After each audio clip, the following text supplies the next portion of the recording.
one today. What's that? A warm one today. What's that? Hot day today. Oh, yeah, warm. I thought you said warm. No, Warm one, yeah. That's why I had no tie, short sleeve shirt. Yeah. I'm finally getting the hang of the climate in the chambers. yeah. Oh, yeah. Well, it's always hot in here. Yeah, another, if they'd only put fans up here, when they did all that remodeling. Yeah. Helpful.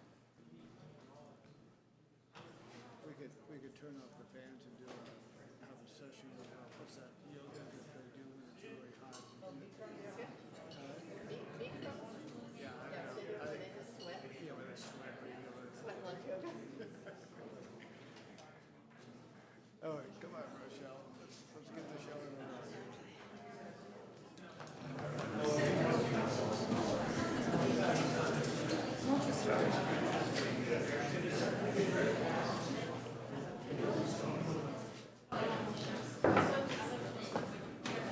Well, should we start with that one? Go ahead and start. She'll catch up. Yeah.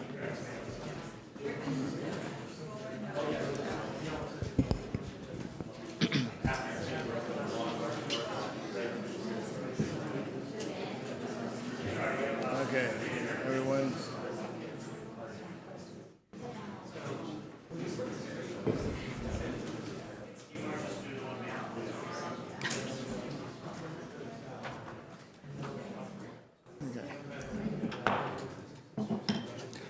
Good evening and welcome to the September 19th, 2016 Albany City Council meeting. Please rise and join in the Pledge of Allegiance.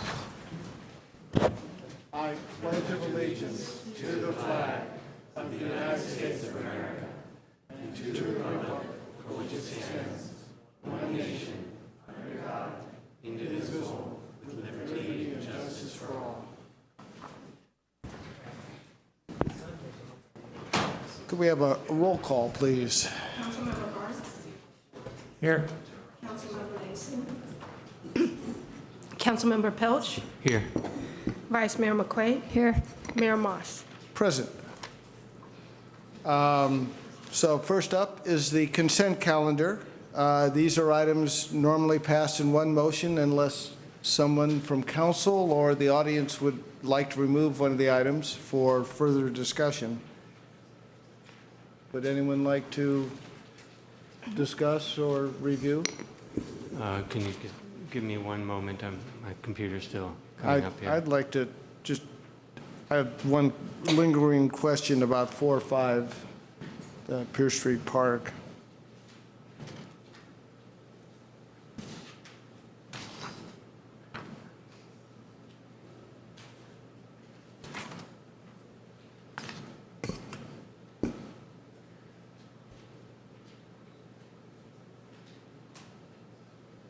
No, actually, I think I'm good. Thanks. You're good? Okay. Well, let me ask my question. It was one that I had asked you in a staff meeting earlier about whether the bathroom was a prefab or is that a concrete block building? Yes, actually, John Hikes from the Planning Center is here, so he can answer whatever questions you have. I know you had a couple questions about the bathroom. If you want to just take the podium, that'd be Yeah. great.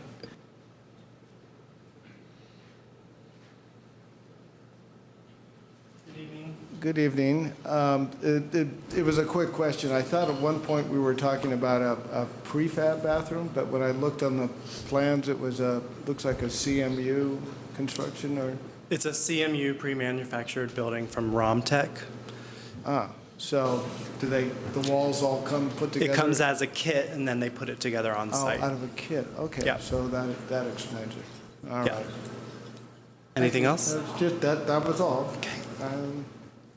So if no other questions, could I get a motion on the consent I'll calendar? move the consent calendar. Second. A motion and a second. Could we have a vote, please? Councilmember Barnes. Yes. Councilmember Pelch. Yes. Vice Mayor McQuaid. Yes. Mayor Moss. Yes, and the motion carries.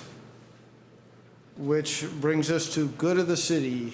This is the opportunity for members. Oh, no, wait, presentation. I'm sorry, I skipped over. I got them reversed. We're doing the presentation. Thank you. Thank you, Councilmember McQuaid. First up is Albany Police Department Strategic Plan.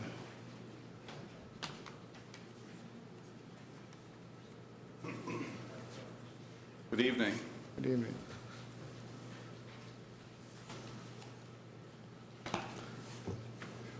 Thank you, Mr. Mayor, members of council. Tonight I wanted to just briefly present you with the Albany Police Department's recently completed 5-year strategic plan. You each have a copy of this with you. And there was a copy provided at the rear of the room. I was just looking for it. Someone may actually have that. It's also available on our website. I'll speak to that again in just a minute. This is our first formal strategic planning document in the police department. It covers the years 2017 through 2021, and it's intended to coincide with our 2-year budget planning cycle. This report is the result of the work of members of our police department. In particular, we have a strategic planning steering committee, a group of volunteers that helped guide this process as we worked on this over the last year or so, and as well as various community stakeholders. So to briefly tell you how we came to put this document together, I wanted to just go over a few of the things that we did. In addition to gathering input from members of the department through internal surveys and working with my management team there, we also sought out public input with regard to our role and what our priorities should be as a police department for the next 3 to 5 years. The plan's based on ideas that policing in this country is rapidly changing, that we have a lot of things inside the police department that we would like to address and change so that we're better able to deliver our services to the community, and that we're looking at some potential significant changes within the makeup of the department through attrition, retirements, people leaving the agency and going elsewhere. So what the strategic plan ends up doing for us is it identifies several important issues and the means by which we will address those issues. These are basically goals that, when achieved, will make us a better organization capable of providing better service. As I mentioned, we used both internal and external surveys, and we hosted some public workshops, which I know a few of you are aware of. Mayor Moss, Vice Mayor McQuaid, and Councilmember Pilch were at one or more of these meetings that we hosted. That gave us an opportunity to meet with members of the community and hear from them directly their priorities for us. And frankly, our public feedback sessions, I think, were the most enjoyable and the most informative part of this whole process. What we ultimately found is that we share some common ideas about what's important in our work, and we put together 5 strategic goals that will guide our organization over the time frame covered in this report. Those goals are to improve the effectiveness of our community engagement efforts in the community, to develop more effective recruitments for all of our positions in the police department, to improve opportunities for staff development, to improve the effectiveness of our field training officer program, and to improve our public safety dispatch center efficiency and performance. As described in the plan, each of these 5 goals has 3 or 4 objectives as part of them, which in turn each have 1 or more action items. Pardon me. Action items associated with advancing that goal. Each action item has an assigned department supervisor that's responsible for seeing that that gets done, and a timeline is also attached to that.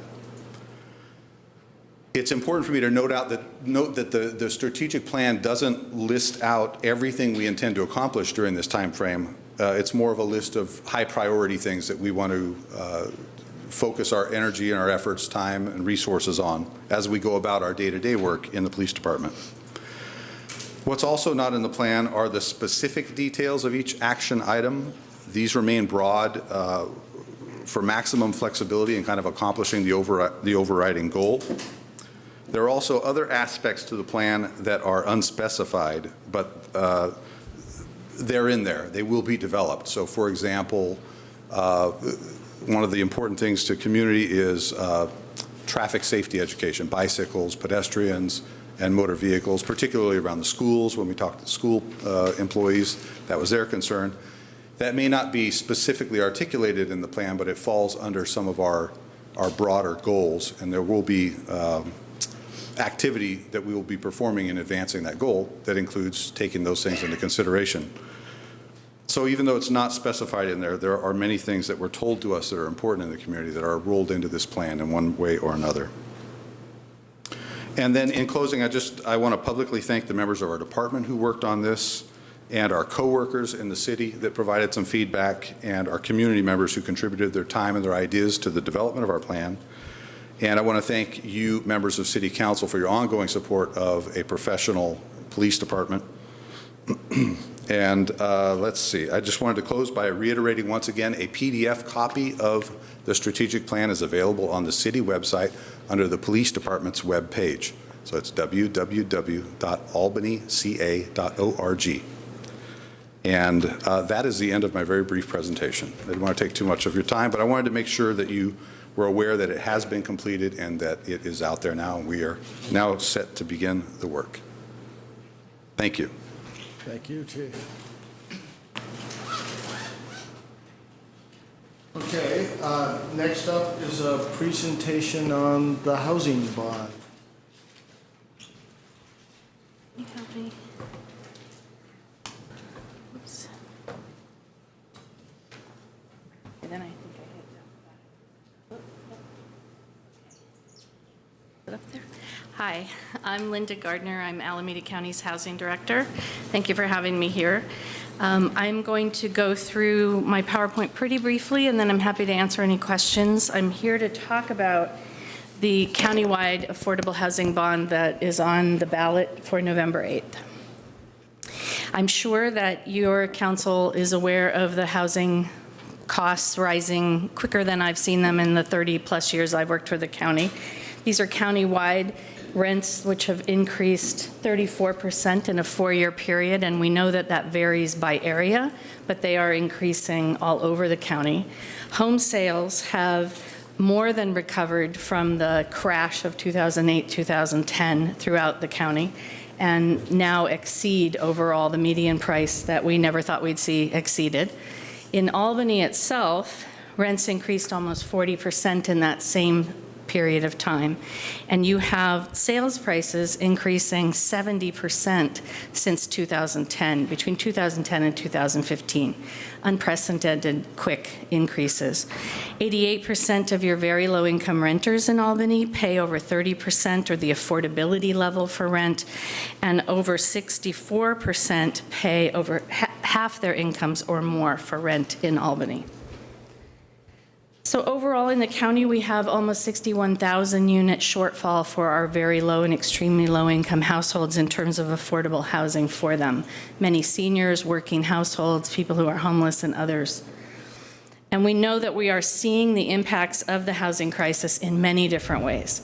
We're seeing long-term residents of our communities being displaced and having to move to either more affordable places within the county or to neighboring or even further out, which can lead to more traffic congestion as they return to the county or their cities where they would like to be living if they could afford it, for either jobs or church or family.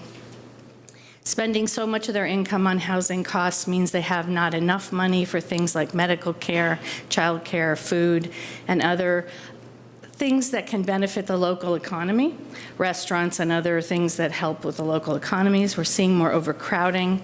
We're hearing from all sorts of different businesses about the difficulties of attracting and retaining employees, all the way from retail salespeople and restaurateurs who can't find staff or can't keep them, all the way to hospitals and school districts and higher income level employees. And then we're seeing increases in homelessness that are fairly obvious, and then some that are not so obvious, where people are couch surfing or families are staying in cars. Overall, just undermining our communities and our safety net. I'm trying to stay by the mic, but if I steer too far away, please signal to me. So the Board of Supervisors, in response to this, has done a number of things, but one was to start a stakeholder input process around the possibility of a developing the bond. We had a very extensive public input process that involved some initial meetings to gather input around needs and desired types of programs. We crafted a draft program and then presented that at both board committee meetings and also at town hall meetings throughout the county to get feedback. We had a survey for feedback and input on needs. The website is up there, all of which led to the program that I'll briefly outline for you and the board placing the measure on the November ballot. We had a number of different criteria for the type of program we wanted to develop with the bond. I won't go through these in detail, but I do want to talk about what is eligible use for a general obligation bond. So I think that's an important criteria when you're looking at what the program is. So the general obligation bond proceeds have to be used for capital investments that are related to either acquisition or development of real property. So in terms of housing programs and addressing housing needs, that means that this bond proceeds cannot be used for things like rental assistance or homeless services or other types of services that people need and can benefit from, but not from this financing source. And you can see the other criteria that we used. The housing program itself, it's a total of $580 million as a maximum, and it's divided into two program areas, the homeowner programs at a total of $120 million, and rental housing programs, which is the main thrust of the bond program, at $460 million. And I'll go through very briefly the programs underneath each of these topics, starting with the homeowner programs. So as I said, 3 program areas, a total of $120 million. There are 2 common components of all 3 of these programs.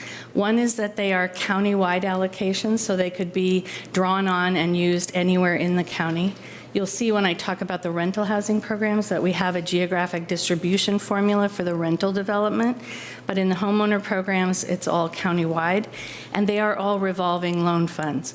So they would all be loans to the property owners that would then not be payment loans, so they won't add to the housing costs of the low and moderate income residents, but when the home is sold or transferred, they'll be paid back and they can be used to benefit additional households. The first program area is a down payment assistance program that is targeted to moderate income households, so 120% of area median, but allowing, if the market demands or if target populations need it for their income levels, to go up to 150% of area median. And that was in response to several areas of the county where we got input that 120% of area median would not really allow many moderate income homeowners to purchase homes there.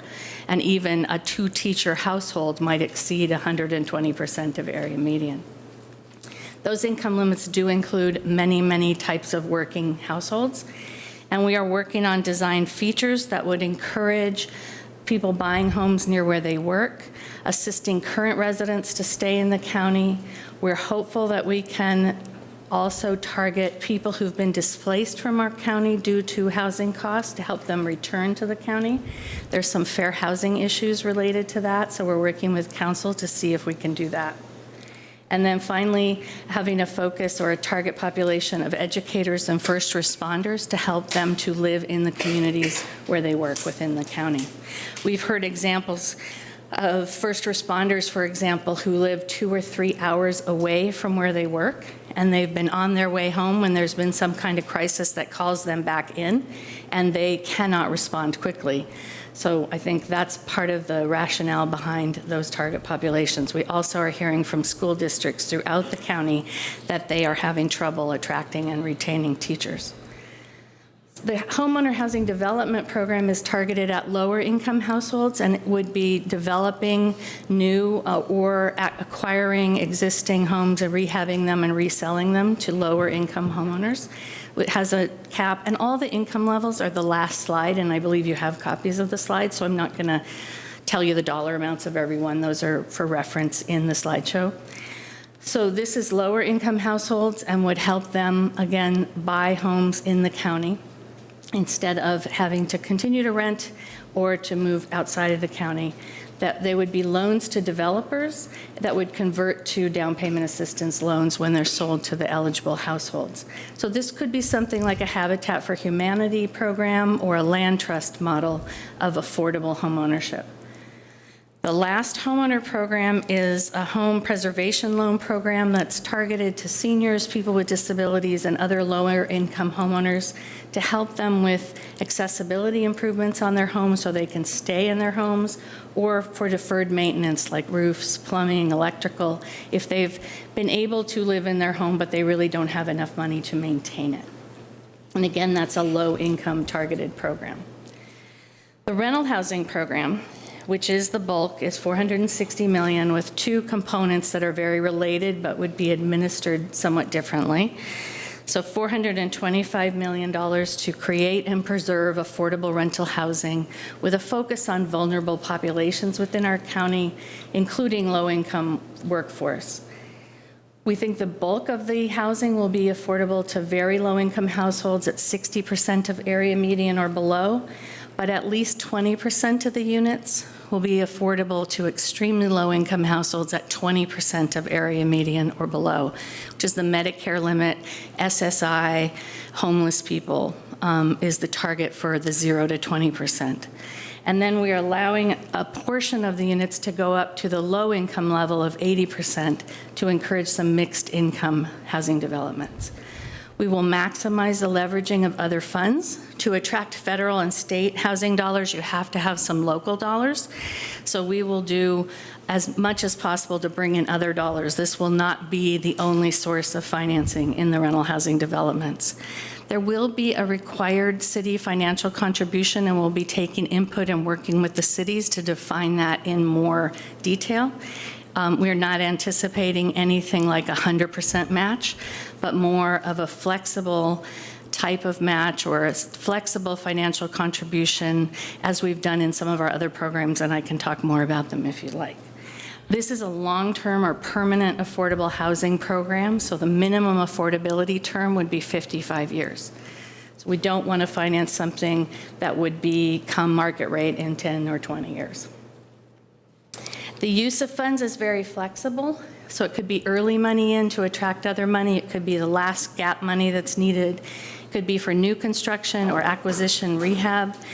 The county worked with the city to fund Creekside Apartments, for example, that was an old motel that was demolished, and then affordable family units were built on that. So that type of new construction could be eligible, or if it had been a better building, it could have conceivably been acquired and then rehabbed and converted into affordable housing. Some of the cities had input that they wanted at least a portion of the city allocation of funds that I'll talk about in a minute to be used or eligible to be used for interim crisis or transitional housing for homeless people. So that is an allowable use of funds as well.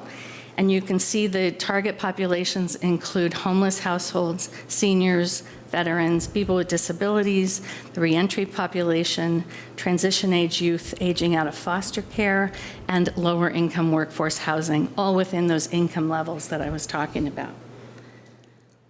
The geographic allocations are related to need, but also assuring that projects can be financed throughout the county. And there are two pots of money. $225 million is divided by a formula to base city allocations. So Albany would have in this formula 2.6 million or 2.588. That would be, we would work with you around what project you would like. If Albany were to decide you didn't want any rental affordable under these parameters, you could donate that to the regional pool. I hope you won't. And I think most cities are not planning to do that. But you can also draw on the North County Regional Pool to do additional financing of affordable rental housing development in Albany. So you would have that 2.6 million, and then projects in Albany could also draw on the $89 million in the North County Pool. The Rental Housing Innovation Opportunity Fund, which is the last program area with $35 million, is essentially that same target populations, the same type of rental housing income levels, but instead of being more of a request for proposals process or a city-specific selected project process. We are anticipating a pre-qualified group of developers and a pool of loan funds that they could apply for over the counter when opportunities arise in the market. So we know that in our housing market, land, old motels, apartment buildings are not waiting a year for an RFP process. If they're for sale now. And so we wanted to have a program that could help nonprofit developers acquire those properties and hold them while they do the rest of the development process. So that's the type of program that would be funded under this Opportunity Fund.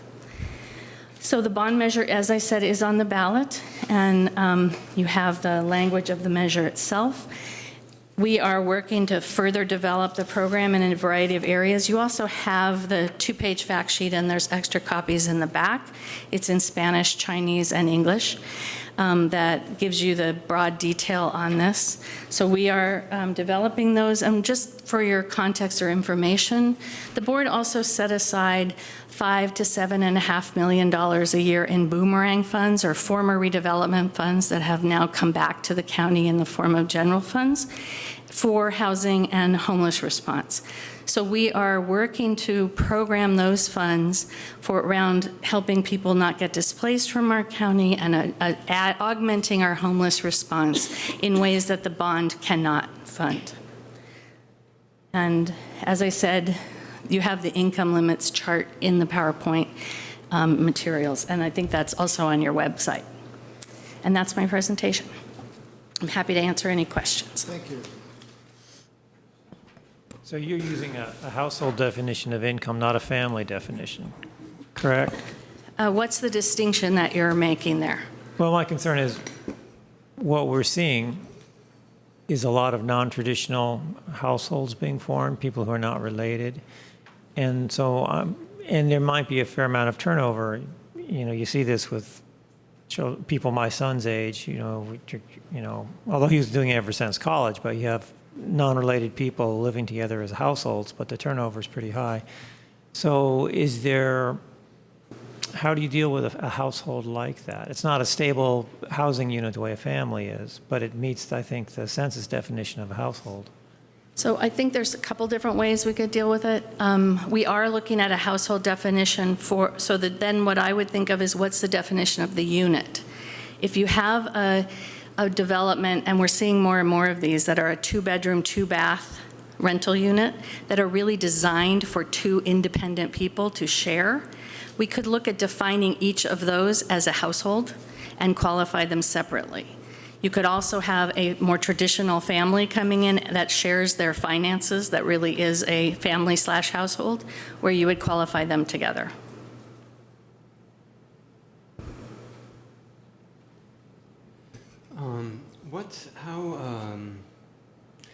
Some of these programs seem a little bit complex for people to understand. What do you, and it's early, haven't even passed this bond measure, but what's the idea behind, the outreach to educate people about the opportunities that will become available if this passes? So for the programs that are designed for directly to households or people, the homeowner programs, or when the rental housing's available for people to rent, that's where we would be really marketing to individuals. For the homeowner programs, we are anticipating for the down payment assistance program and the housing preservation program to have a single countywide administrator, so that anywhere we can have a very broad marketing campaign. We can work with cities, we can have websites, we can have a lot of information to let people know that it's there. There'll be one number they can call anywhere in the county, and that will help us with that marketing. With the rental housing, what we're hoping to do with the bond is actually use it for a systems improvement for households that are looking for affordable rental housing overall. It's very hard and time-consuming for lower-income households to apply for the housing that is targeted to them now. You have to go to multiple websites, you have to have separate applications, you have to wait, and that probably won't change a whole lot, even though there will be more units. So what we want to do is require developers who have rental housing financed under this program to all market, as well as wherever else they're marketing, but on a single place that people will know to check, and that we're hoping we can have them then have a listserv. We will have a listserv where people can sign up and be notified when units are available under this. And then our plan is to expand that with all the affordable housing we finance. Thank you.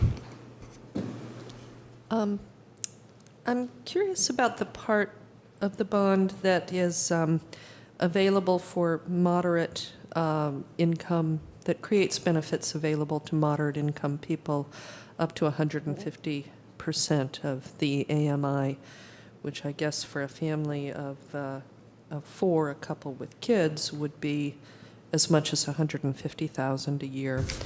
And I'm wondering, is there a low-income exemption to the tax, and how low, at what income level do you qualify for that? So there, unfortunately, with a general obligation bond, there are no exemptions. That's So what I it is thought, not like yeah. a school bond or something like that. And it is why the great bulk of the program is really targeted to the very low and low-income households. How much of the bond, how many, because there's a couple different programs that are for moderate. There's only one for There's only moderate, it's the one- down only payment the down assistance. payment assistance, okay. The conversation with Nick brings up an issue that, I mean, I'm impressed that you've gotten this much flexibility out of a relatively rigid government funding instrument, a general obligation bond. I mean, it's very creative. But there will still be sort of peripheral needs that are associated or complementary to this program that you're probably not going to be able to fit into the rubric of a general obligation bonds. In other words, this program, I think, will create ongoing needs for associated funding out of some general fund source. You following me here? I this doesn't think I'm really following you, but what type of expense are you thinking about? Because property management or something like that will be paid for out of the rental stream. Well, you just gave the example, for example, of sort of what I would consider the idea of creating one-stop shopping kind of center. I think that's a great idea, but I would be surprised if you could just do that completely on general obligation bond fund money. We have some other funds available in my department for the county that will help with that, and then some of the administrative of the bond will also help pay for that. Okay. I had one question. You mentioned that the estimate is approximately 61,000 units that we're short for affordable housing in the county. Are there estimates on how short we are on market rate housing at this point? Has anyone looked into that? There are estimates. I don't have them off the top of my head. There's both the existing sort of shortfall of units for people looking, and then there's the regional housing needs allocation for the projected new market rate or, above moderate and moderate income. I don't have those on the top of my head. Okay. Well, I think it's the experience here in Albany, it's as in the rest of the Bay Area right now, that we're short on housing on just about every level, but particularly affordable. So this is Measure A1? It is Measure A1. On the ballot, and I'm sure there's a group that's pushing to get this passed. Is there some way that people who might be interested in this could connect with them?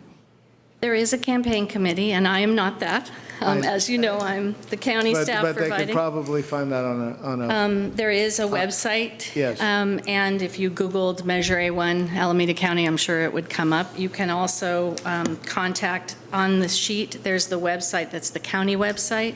And I'm sure that somebody could answer that question and provide that information if needed. Could I jump in here for a minute? I tried to find it today, and the way that I found easiest to find it is to go to the East Bay Affordable EBHO. East Bay Housing Organizations? Yes, thank you. And they have a link directly to the campaign. That's true, and so does the Nonprofit Housing Association Northern California's website. Can I ask a process question? Thank you for that question. I would like to see this council pass a resolution endorsing this. What is the process to do that?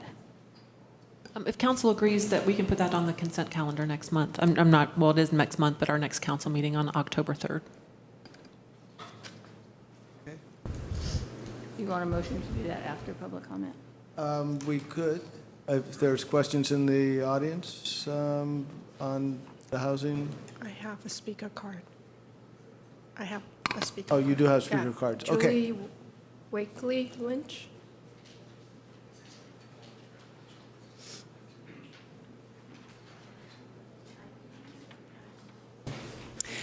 Good evening, Mr. Mayor, members of council, and staff. I'm Julie Wakely Lynch, rector of St. Albans Church, just up the street a little bit. And it's probably not a big surprise to you that I'm here this evening to urge you to support as a council this important measure to benefit our community. We've already heard a lot of details about how this will work, and I will just offer again that members of my congregation have been part of this community for a long, long time, and the greatest struggle in my parish is people trying to afford to stay here, especially people who are on set incomes, people who are older, people who are more vulnerable to the vagaries of the marketplace. I think this is a very well-crafted general obligation bond. I think there's a lot of flexibility, and I thank you for considering it and encourage you to vote yes when it comes before you at your next meeting. Thank you. Thank you. Jessica?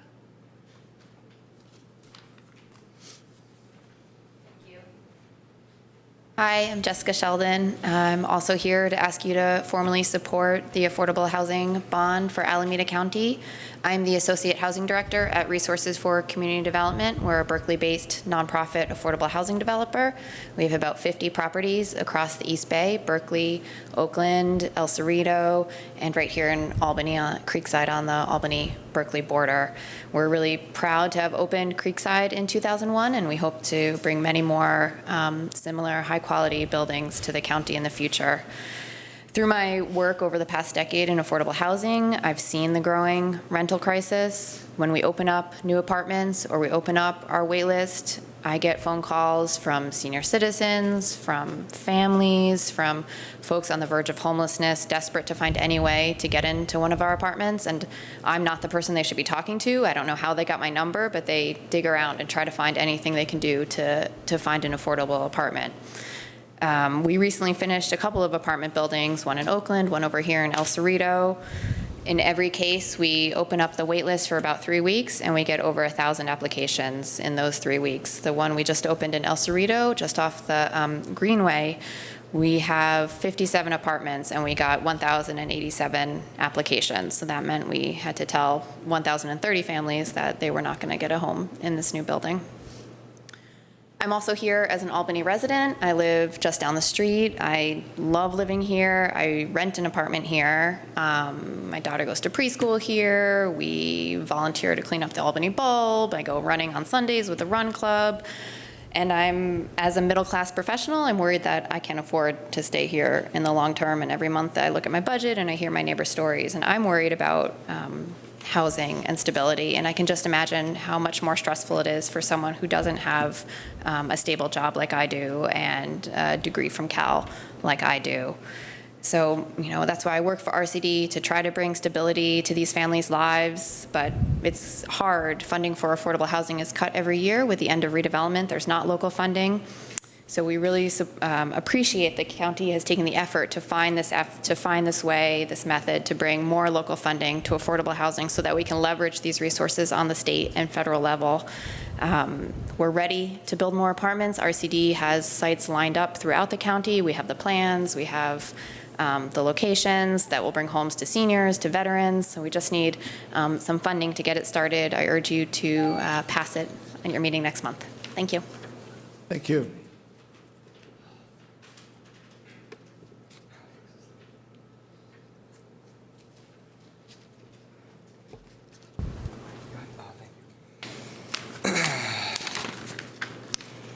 Good evening, Mayor, City Council, and Albany citizens. This homeless thing, I understand Project Hope. I represent homeless in the city of Albany. I graduated Albany High School in 2001 to Long Beach State, civil engineering degree, and became a longshoreman at the Port of Oakland. I got injured 2 years ago, and with my remaining $5,000 after getting evicted to avoid being homeless on the streets, I got an RV, so I live in a car. And it's been 2 years now in a car. It's difficult, 72 hours here, 72 hours there. And Project Hope, I understand, is an Albany thing to work with Berkeley because Albany doesn't have housing for homeless. And I've been in touch with Robbie from Berkeley Food and Housing month after month after month, and just nothing. So I think the Albany representative for Project Hope just doesn't represent Albany. Is trying to get other people from other cities. So I don't really know what's going on. I keep calling. So I'm still living in a car. And if anybody out there has any advice for me to get a house with a refrigerator and a shower, would be great. I could recycle to pay some rent. I'm a great recycler, and I'm just trying to move positive forward with my life. And I noticed up there, homeless was number one, and seniors and all this stuff. I thought that was great. And so as a community, we're all humans in this world, and all humans need is a roof over their head, food and water, and 3 basic needs. And I'm just struggling with this, but I'm doing the best I can. I figure I just turned 33, and living in an RV and going through this with no income, and all I have is food stamps, because the 1% shipping companies, as soon as you get injured, they deny everything, so you have to go through appeal processes. And I've gone through 2 attorneys, and Tony Thurman is supposed to represent me, and all this stuff. And so I'm looking positive, I'm becoming a well-rounded individual. I'm learning resources, go to churches for food, and churches for clothing. It's difficult to go to homeless shelters.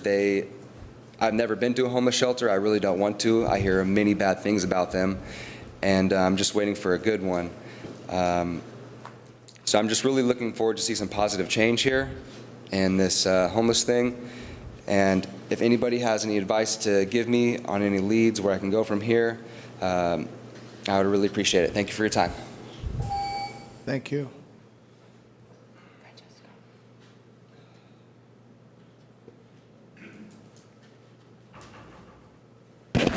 Good evening. I'm Francesco Papalia. I live in Albany. I would like to advocate that you do endorse this bond. I think one of the very important elements about it is that the need is obvious, and this method we all share in the cost. And I think that that's an important element when it comes to these kinds of programs, where it's not the way that it's distributed isn't perfect, but I think it's the most fair that we can come up with at this point. I do have a question for Ms. Gardner. What's the cost per household? I don't know, did I miss it? I don't know if it was in it or not. We are estimating between $12 and $14 per $100,000 of assessed value a year. The average house in the county is assessed at a little over $400,000. I'm sure that's higher in Albany, but that's the estimate, is $12 to $14 per $100,000 of assessed property value, not market value. Thank you. And one other question. Do you have an idea of what this bond value might be used to leverage to produce how many units? Did you come up with a hopeful estimate?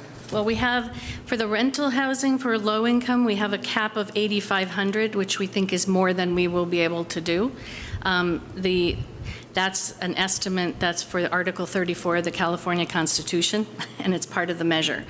We're estimating that the bond would directly finance somewhere between 300 and 4,500 units, and that there would be additional additional rental units in those same developments. And then there's estimates for each segment of the program. Thank you. And the last thing I would like to suggest that that Albany comes up with a way of actually having a designated senior housing project. When I grew up as a kid in the East Coast, you know, our town had one, and I remember my father helping my aunt when she got to that point, and she was a widow, to get into the Watertown, Massachusetts Senior Housing Project, and it was a very important safety net for seniors, and I think that's an important element that we should include in our goal here. Thank you. Thank you.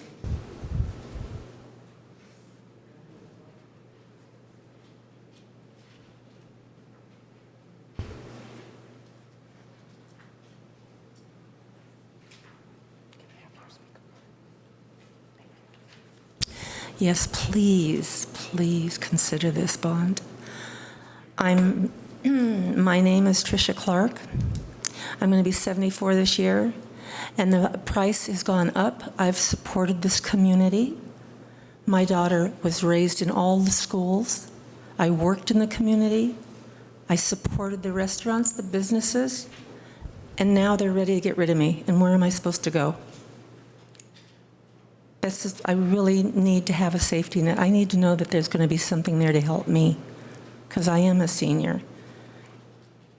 That's all I have to say. Please consider it.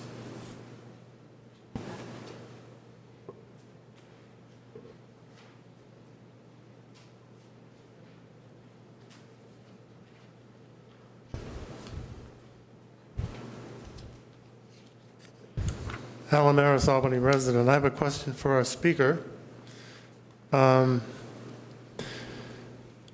What's the relationship of this bond to Alameda County Housing Authority? Is there still a housing authority? And there are long waiting lists for Section 8 housing, and I'm wondering if you're going to be working together to support reducing that waiting list at Alameda County Housing Authority for Section 8 housing. So the Housing Authority is a separate entity. Do you need me to? I have two. So there is no formal relationship between the bond and the Housing Authority. We do expect to do some partnering with the housing authorities, because the units, the rental units that are targeted to 0 to 20% of area median will require ongoing rental assistance or operating assistance tied to them. So we've been talking to the housing authorities about project basing potentially some Section 8. There's also some other sources that can be used for that. We're very aware of the long-term waiting list for Section 8. There's also major issues going on in our county, throughout the county, with even people who make it through the waiting list and get a Section 8 voucher cannot find landlords who will accept them in this market. So that's another benefit to project basing some of the Section 8.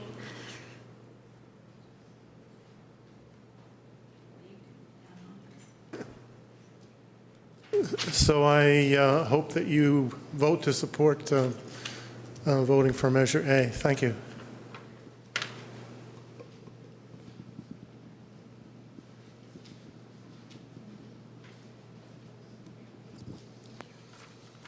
Amber Whitson, Albany resident, and I just wanted to urge the council to support this measure.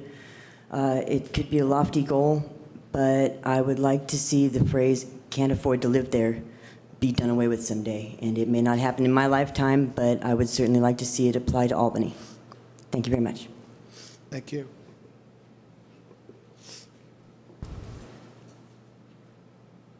Okay, seeing no one else coming towards the podium, I will close this part of the agenda. And next up is the good of the city section. Well, wait a minute, before we do that, can we give staff direction? Did you get the direction? I mean, are we in agreement? I thought staff, Yeah, we'll put a resolution on the consent calendar for Yeah. I formal just want to make sure approval. that was happening. Thank you. Okay. Yes, October 3rd. Okay, so we're good to the city. This allows folks to come up and speak on an item that is not on tonight's agenda. We cannot respond because of the Brown Act, but if you filled out a speaker card, please come forward. I'll call three at a time. Jeremiah, Ian Bennett, and David Hertzer. Good evening, Mayor. My name is Jeremiah. I would like to say a few things for the good of the city. Number one is Solano Stroll was heva awesome. It was so much fun. I had a blast, and the food was great. The parade was wonderful, and there were a lot of politicians there. It was really neat to shake hands with people. Pancake breakfast was phenomenal. There's a lot of people there. It's good to see everybody. I really like Solano Stroll because every time I go every year, it's always like a high school reunion. And you just get to see everybody, and it's just a great thing for our community, and it's wonderful. And maybe we could repave Solano in Albany, just one street, and then Solano Stroll, people won't be tripping, wearing high heels and little cracks here and there. Might prevent some accidents, some elderly people falling. And the talk of the Solano Stroll would be how nice Albany streets are. And also a couple other things are, past 4 years, I've been, before I got injured at the Port of Oakland, I came across the fact that college students do not get a discount to ride on BART. And it just doesn't make any sense. AC Transit, the bus is free for college students. Their discount is 100%, and BART is 0. And Measure BB last year, it said on the ballot to support elderly, handicapped, and to keep student fares affordable. And I can only imagine how many college students voted yes, thinking they were going to get a discount. And that was a BART thing. And so also, if anybody wants to join my Facebook group, BART College Student Discount, all capital letters with no dots between the word BART. Past couple years, I talked to Mayor Kwan when she was mayor, and she said she can't tell BART to do it, but she could politely go to a meeting and ask them. And so she asked me to get student body presidents together and rally the students. And I was graduating Albany High School in 2001. 99% of our graduating class went to college. And Albany just breeds great college students. And we just need, if our city could make an effort to support college students getting a discount on BART, that would be wonderful. And last thing is, I just want to say, again, our city does not have school zones in our municipal code book. And the slowest speed in Albany is 25 miles an hour in front of our preschools and elementary schools. And cops don't give tickets till 30. And that's way too fast in front of our preschools and elementary schools. These kids haven't learned how to cross the streets yet. And so I really think we need to move on and get Albany school zones to keep our citizens safe.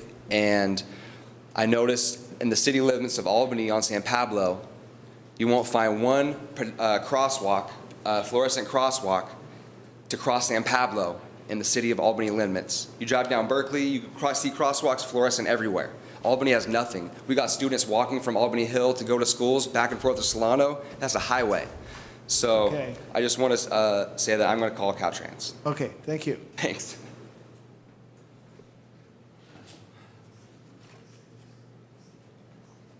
Good evening. My name is David Hertzer. I have owned and managed rental housing in Albany for 44 years. I bought units here in 1972. I have deep roots in Albany. On September 1, I attended a public meeting of the Social and Economic Justice Commission. At this meeting, the commission presented their findings in support of rent control. Also at this meeting and the ones before it, the commission heard a small number of horror stories where concerned tenants spoke about huge rent increases when landlords and investors suddenly brought their rents up to the market rate. Also at this meeting, the commission heard a great number of landlords speak about the fact that they had never once engaged in drastic rent increases and how in many cases they had actually kept their rates below market, often for years. The commission also heard landlords speak about being interested in only making enough money to sustain a fixed income, to keep their units in good repair, and about the great number of their tenants who were their personal friends with long-time relationships. The commission received a wealth of information indicating that the problematic rent increases are a tiny part of the greater housing issues in Albany. Despite this, the commission will propose on October 3 sweeping policy that will purport to address an emergency situation created entirely by undue rent increases and unjust evictions. On the basis of a handful of claims that the rental rates have been raised 40% or more in a single case, the commission will recommend a moratorium restricting rental increases to 3% annually. Without hearing any evidence that there's a problem with evictions, the commission will also propose immediate enactment of eviction controls. The recommendations from the commission on October 3 will amount to a call for drastic and broad-based ordinances to address matters that impact a tiny portion of the population, and in some cases, issues that do not exist at all. On October 3, I hope the council will demand a more precise standard of review and a more reasoned approach before it considers any action. Thank you very much. Thank you.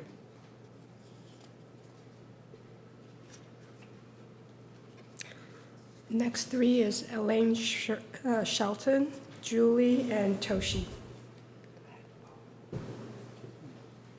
Good evening, Mr. Mayor, Ms. Vice Mayor. My name is Ian Bennett. I am a representative of a landlord who has been a property owner in Albany since 1982. On September 1st, I attended a public meeting of the Social and Economic Justice Committee at which they presented their findings in support of the enactment of rent control. The findings and recommendations presented by the Commission at this meeting were reached without consideration of any input from landlords in the City of Albany. This is not surprising because the first two public meetings at the Commission where input was sought and in fact considered was dominated by proposals from tenants' rights groups and groups outside of the city. At the third meeting, in which proposals were actually heard from concerned landlords, the only treatment of these suggestions was perfunctory. At the September 1st meeting, when we were finally informed of what had been going on in Albany, landlords attended en masse.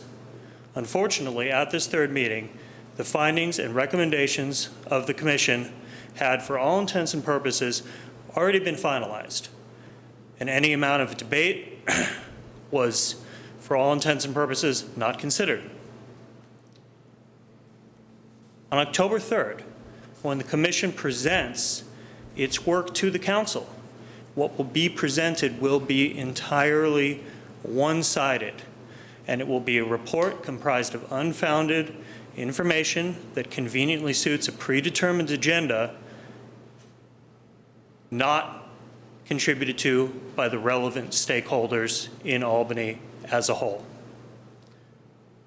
Input from a section of the population whom recommendations of the Council will adversely impact will not have been accounted for, and despite impassioned and meaningful commentary from numerous concerned landlords, the Commission will be urged to enact social and economic policy in complete disregard of due process. At the October 3rd meeting, we hope that the voices of landlords and the meaningful suggestions for reasonable solutions that the landlords will bring to bear will be heard and considered, and that the Council will recognize the obvious need for a more thorough and unbiased inquiry before any decisions can be made. Thank you. Thank you.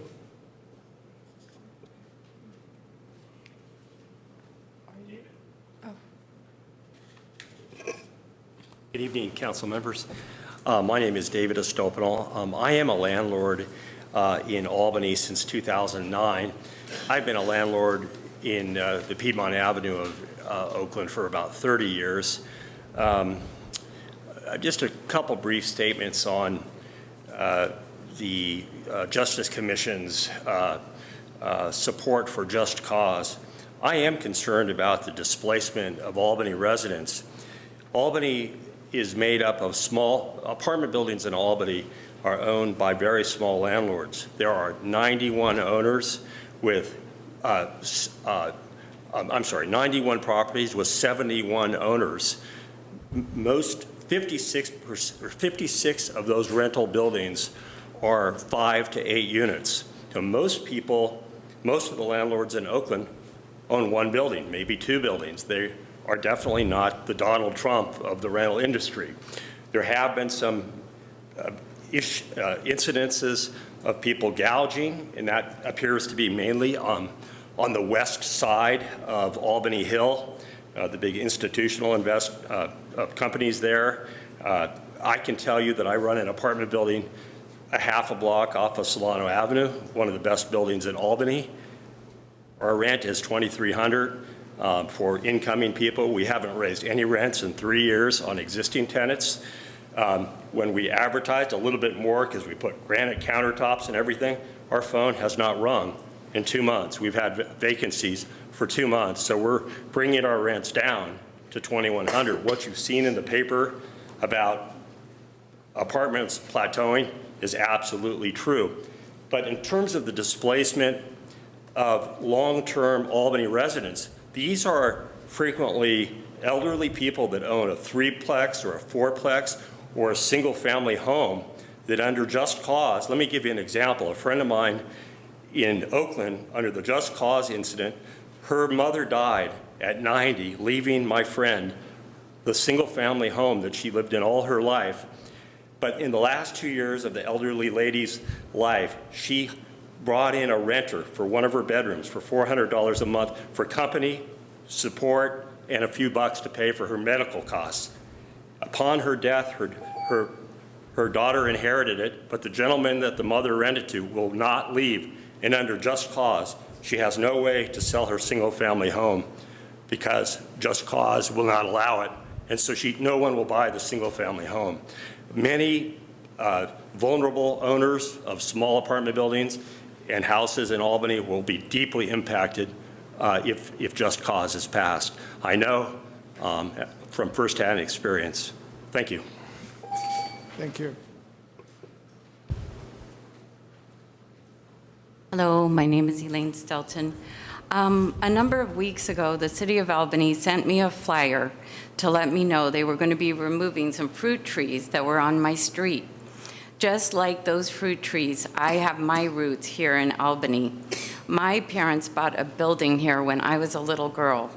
So I was both surprised and dismayed to hear from a neighbor that the city, through its Social Economic Justice Commission, had been considering a rent control ordinance and moratorium while in no way attempting to contact me or any other property owners so that we could be part of the process.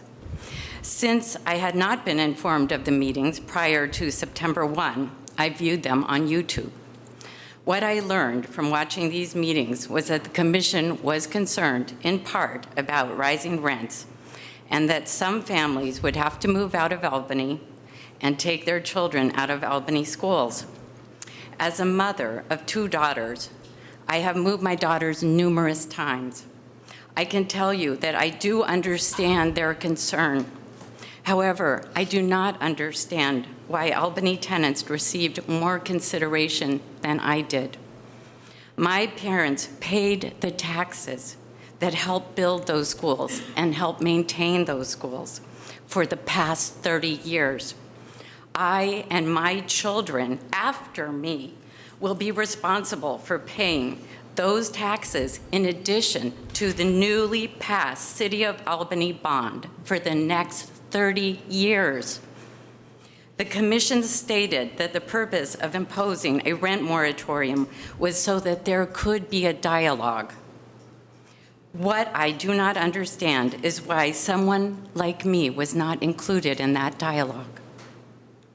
How can you truly call it a dialogue when only one party was invited to the table?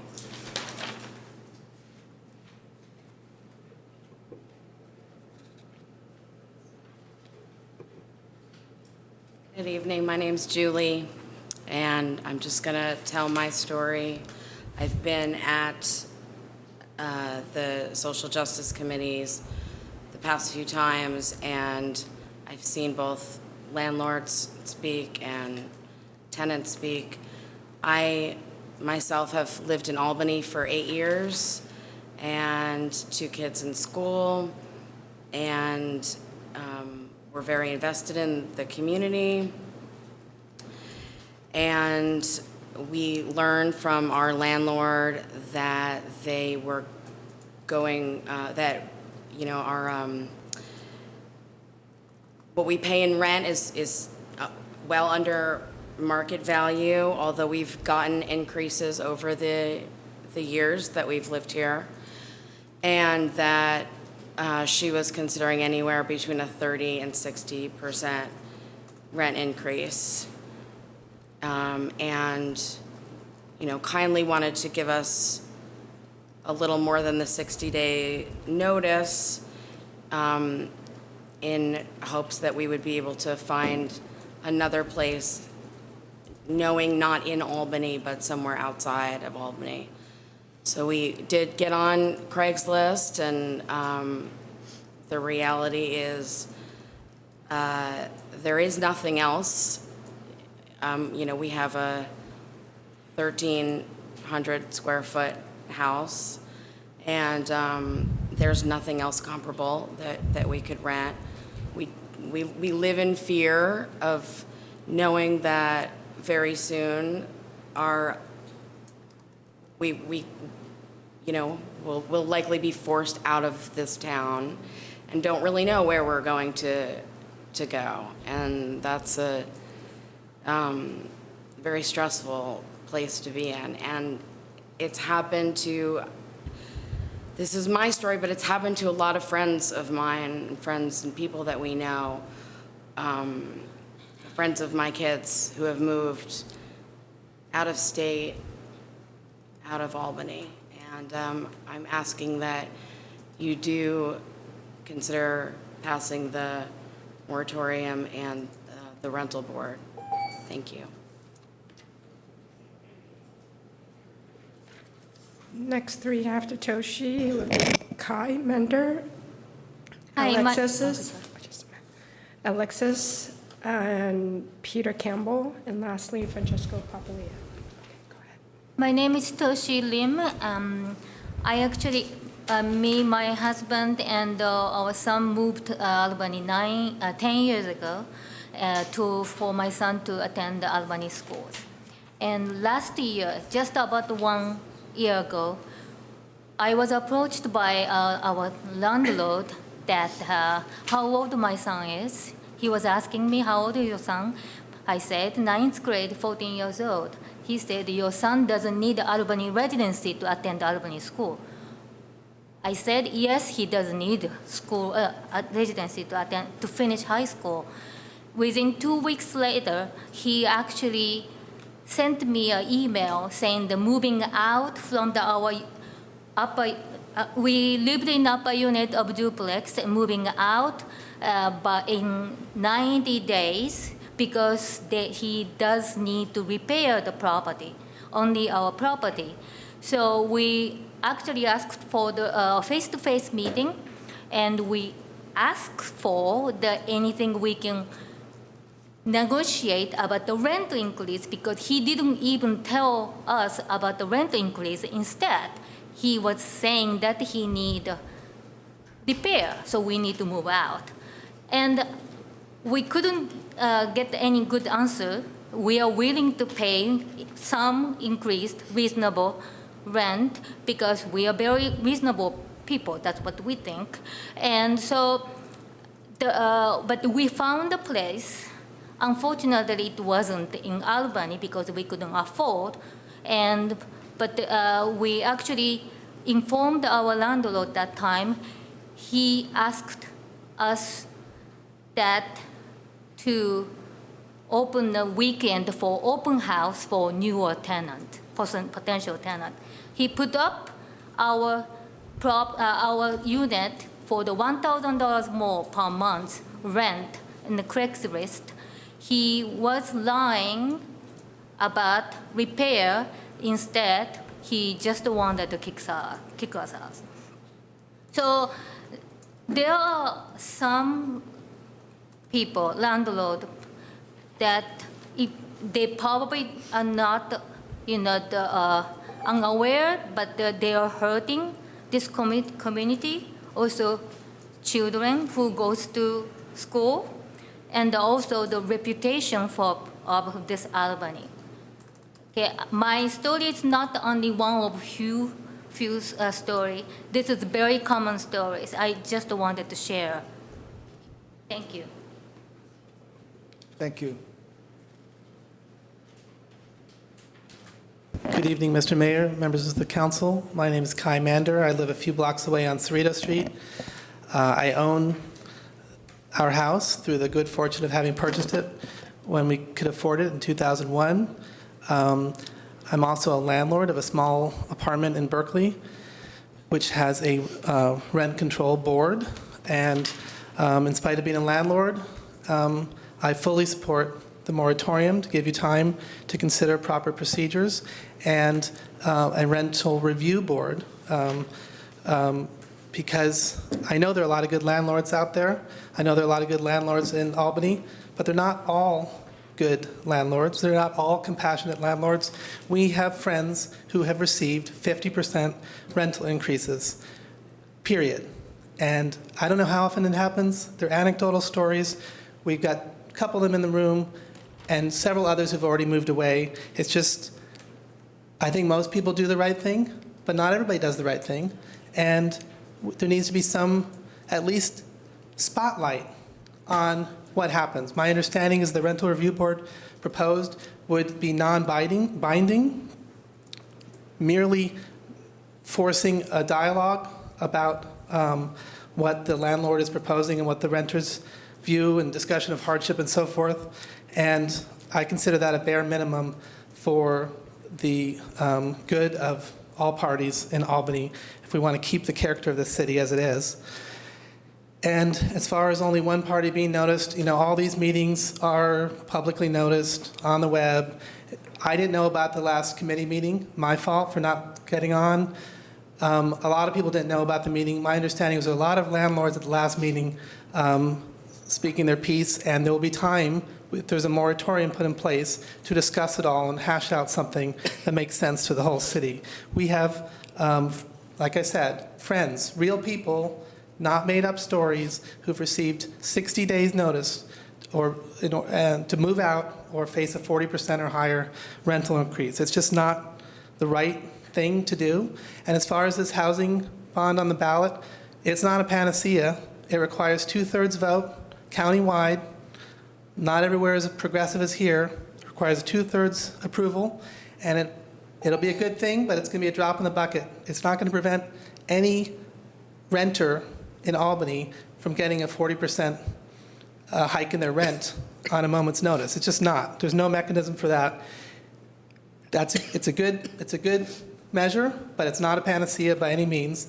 And as far as the bond measures that were passed, landlords can pass along those rental increases to their tenants. So it's not like landlords are eating the full cost of the bond measures that have been passed. So I just wanted to encourage you to approve the moratorium and the rental review board. Thank you. Thank you.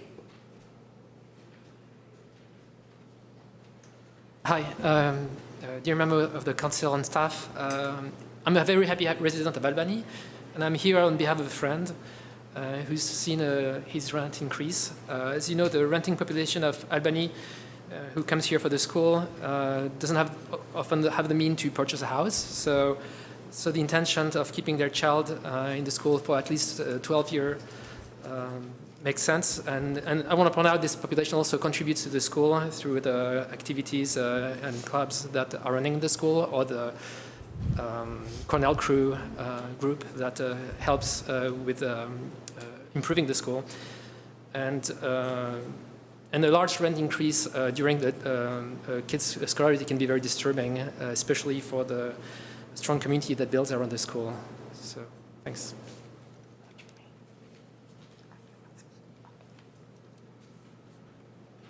Thank you. Peter and Francesco.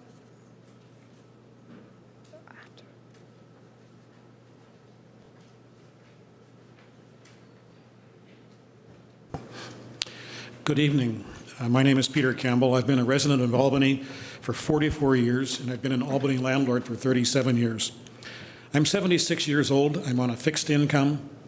Some of that fixed is due to my own actions.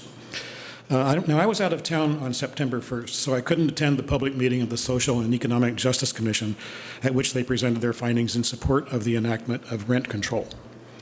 I did watch the meeting on the city YouTube channel, and I listened to the commission discuss their findings and observed their complete disregard of the extensive statements in opposition.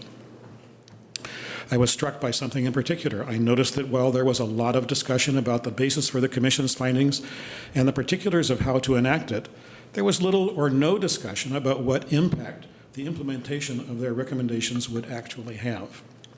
The study that they had prepared presented forceful statements regarding the supposed problems with the current state of housing in Albany, but neither their findings nor any of their discourse did anything to address how their proposals, if implemented, would actually address the problems that apparently need fixing. Indeed, the only mention of any impact from their recommendations was the somewhat ludicrous conclusion that a rent review board could be staffed and managed for approximately $25,000 per year.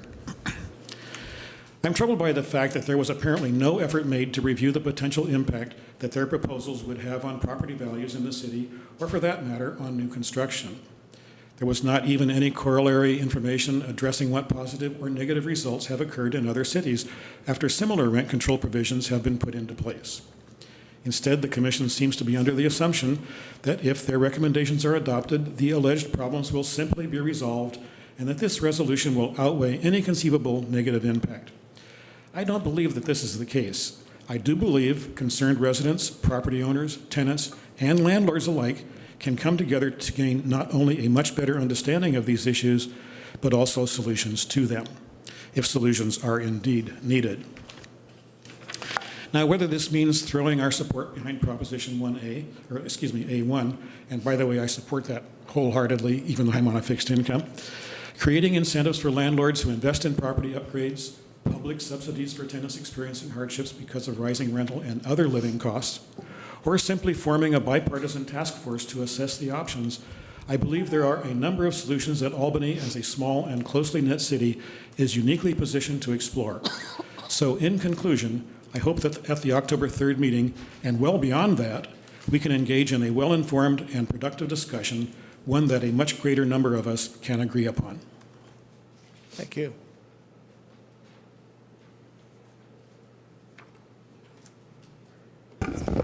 Good evening. I'm Francesco Papalia. I've lived here for almost 30 years, and I've worked in real estate for almost 30 years. I am not a landlord. But I went to the Social and Economic Justice Commission when they sent you a proposal for a rent moratorium coupled with just cause eviction element. The study of this issue has been going on for about 6 months or more. It wasn't until the week before their last meeting that they were prepared to vote on that full report and proposal, and at that time, the city sent out postcards to all property owners and business licensees in the rental business. So the city had all of the names of all of the landlords with business licenses. About 17 landlords showed up and voiced their objections to not only the factual components of the report, as well as the conclusions. Despite all the lengthy input from the landlords, virtually nothing was changed in the proposal. It appears that a full effort was made by the committee or their surrogates to contact tenants about this issue. A lengthy and major presentation at one meeting was made by the Berkeley Rent Stabilization Board. Guess what they were advocating for? When dealing with an issue such as this, that has such a broad-reaching effect across the city of Albany has a firm policy of involving and engaging and listening to all stakeholders in the process. I want you to think of one of your dear projects, whether it's the waterfront or transportation or housing or accessibility or schools. And imagine that a commission was studying it and your group was not invited to the table. The proposal that has been sent to you and that you are scheduled to act on at the October 3rd meeting lacks the important outreach to and input from a major group stakeholder. The process is so seriously flawed that it is not ready for you to consider. Even the discussion of it by you would be premature. Mayor, I suggest that you send it back to the commission without review, with instructions to fully engage all stakeholders and include their input in any report or proposal that would be sent to you. Thank you. Thank you.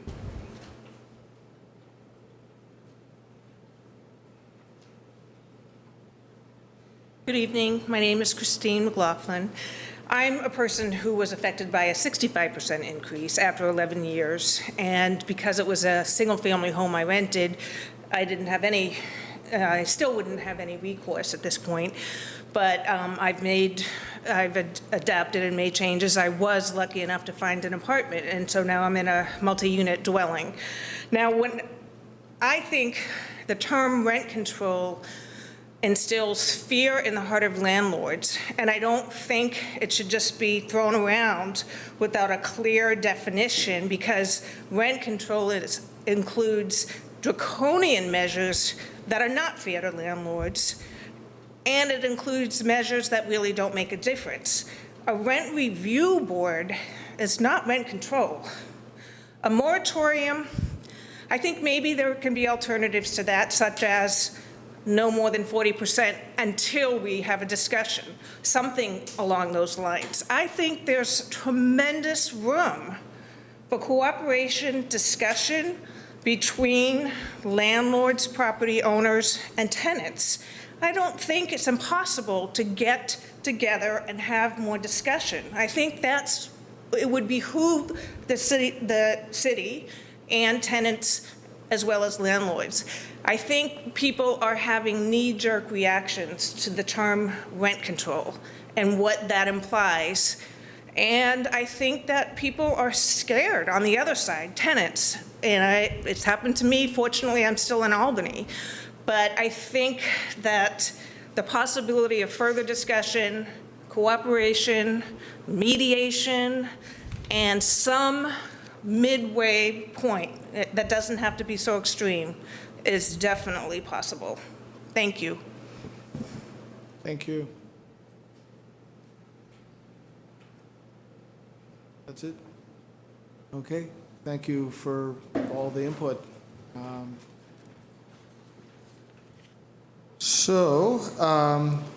That's pretty much it for this evening. Looks like our next meeting will be a very interesting one. So I will adjourn tonight's evening. Oh, well, yes, the council would like to come in on what we've been up to. I'll start. Just to talk about what we've done in the last couple of weeks, but I'll wait.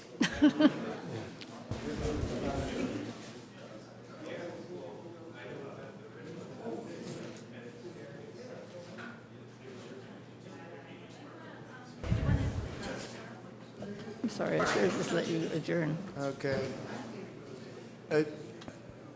If there are further discussions, please continue them out in the hallway.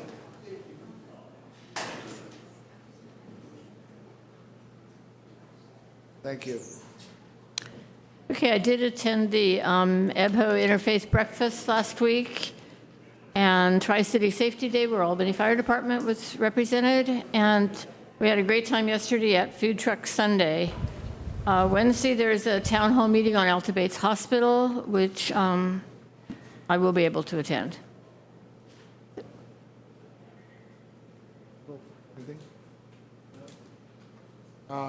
Well, several things have happened, but I think the highlight was today I got to attend the ribbon cutting for the I-80 Smart Corridor down in Emeryville. And it turned out I was the only dignitary there to arrive on bicycle. And, you know, and I found out, much to my chagrin, the smart corridor will not take bicycles, so I'm not convinced it's all that smart. Okay. All right, so I'll adjourn the meeting now. Are we announcing now meetings in the future that we're going to, or No, I just thought do the we Alta wanna Bates just- was important enough to mention it, because Okay, we had a well then- subcommittee that I would say I was going. Yeah, okay, then I'll be there too. Thank you. And the big event, as And we there's all know. also the JPA coming up. Go ahead. The big event is Dinner with Albany this weekend. That is the big event, yes. That's the big event. Yeah.